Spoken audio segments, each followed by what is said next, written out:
আসসালামু আলাইকুম বন্ধুরা, আবারও চলে এলাম আরও একটি নতুন ভিডিও নিয়ে। তোমাদের কথা দিয়েছিলাম দেখাবো কিভাবে গুছালাম আমার পুরনো ছাদ বাগানটা। এখন সকাল, দেখতেই পাচ্ছ বন্ধুরা, খুব একটা আলো আমি এখানে পাচ্ছি না। আমি চেষ্টা করেছি দিনের আলোটাই তোমাদের দেখাতে।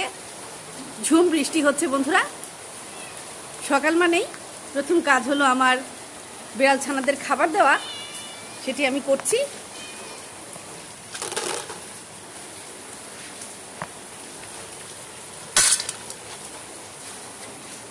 দেখতে পাচ্ছ বন্ধুরা, ওরা সকালের খাবার খেয়ে নিচ্ছে। অল্প অল্প দিতে হয়, লাগলে আবারও দেব। আগেও বলেছি তোমাদের, যেহেতু এটা প্যাকেটজাত খাবার, খুব বেশি একসাথে দিলে ওরা অনেক সময় খেতে পারে না, যেহেতু বাচ্চাগুলো ছোট, এবং সেই সাথে খাবার বেশি হয়ে গেলে সেটার মুচমুচে ভাবটা চলে যায়, পরে ওরা ওটা খেতে চায় না, সেজন্য কম কম করে দেওয়া। তবে বন্ধুরা, ওরা শিখছে, সাধারণ খাবারগুলো খেয়ে আস্তে আস্তে ওরা শিখছে। চল বন্ধুরা, দেখাই আমি কিভাবে আমার ছাদ বাগানটা গোছালাম। এই যে দেখো, গতকাল যে দেখেছিল ওরকমটা নেই, আমি সুবিন্যস্তভাবে রেখেছি। আলো যখন অনেক বেশি হবে দিনের, তখন আরও বেশি ভালো দেখা যাবে। দেখো বন্ধুরা, কোনো পার্থক্য কি খুঁজে পাচ্ছ? আমার পিকু এবং জিঞ্জারের জন্য খেলার ব্যবস্থা করা হয়েছে। ওরা কিন্তু এগুলোতে বেয়ে বেয়ে উঠে যায়, বেশ মজা করে ওরা। একটা ভিডিও করেছি, তোমাদের দেখাবো পিকু আর জিঞ্জার কিভাবে খেলা করে এগুলোর সাথে, কিংবা হয়তো এই ভিডিওটা দেওয়ার আগে তোমরা দেখেও যেতে পারো সেটা। প্রচুর বৃষ্টি হচ্ছে বন্ধুরা, এই বৃষ্টির মধ্যেই আমি ভিডিও করছি তোমাদের জন্য। যেহেতু একবারে ভয়েস দিতে পারবো তাই চলে আসা।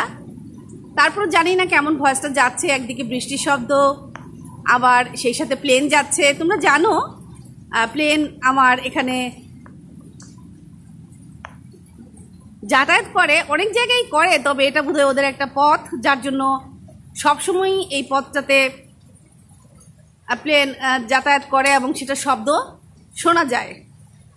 আমি এয়ারপোর্টের খুব বেশি কাছে না হলেও আকাশপথটা এটা বোধহয় ওদের নির্দিষ্ট করাই তো থাকে, ওরা কোন দিকে যায়, এখান থেকে কিন্তু বেশ দেখা যায়। সেই জন্য বন্ধুরা, তোমরা কিন্তু আমার ভিডিওতে প্লেনের শব্দ পাও।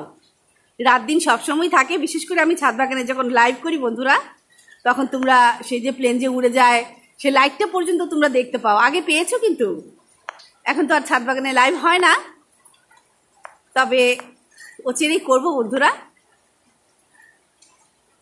এই পর্যন্তই আসলে আমার আপডেটটা ছিল, আমি এই পর্যন্তই গুছাতে পেরেছিলাম। দেখতেই পাচ্ছ অনেক কিছু করেছি। আজও কিন্তু বন্ধুরা আমি আরও কিছু গাছ রেডি করব, সেটা মানি প্ল্যান্ট হবে। কারণ এই মুহূর্তে আমি যেহেতু বাসার বাইরে নার্সারিতে যেতে পারছি না, একটা গাছই বাড়িয়ে নেওয়ার একটা সুযোগ আছে, সেটা হচ্ছে আমার মানি প্ল্যান্ট।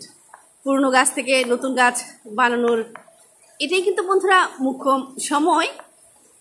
এই বৃষ্টির সিজনটা চলে গেলে মানি প্ল্যান্ট গাছ কিন্তু তখন আর হবে না, নতুন কুড়ি ছাড়বে না। তুমি হয়তো লাগাতে পারবে, পানিতে রেখে দিতে পারবে, সেটা বৃদ্ধি বা কুড়ি ছাড়া সেটা কিন্তু হবে না।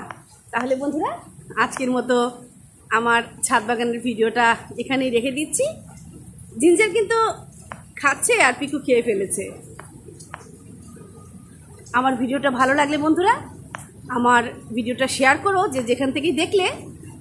আরও বেশি ভালো লাগলে আমাকে বন্ধু করে নিও। ভালো থেকো বন্ধুরা, আল্লাহ হাফেজ।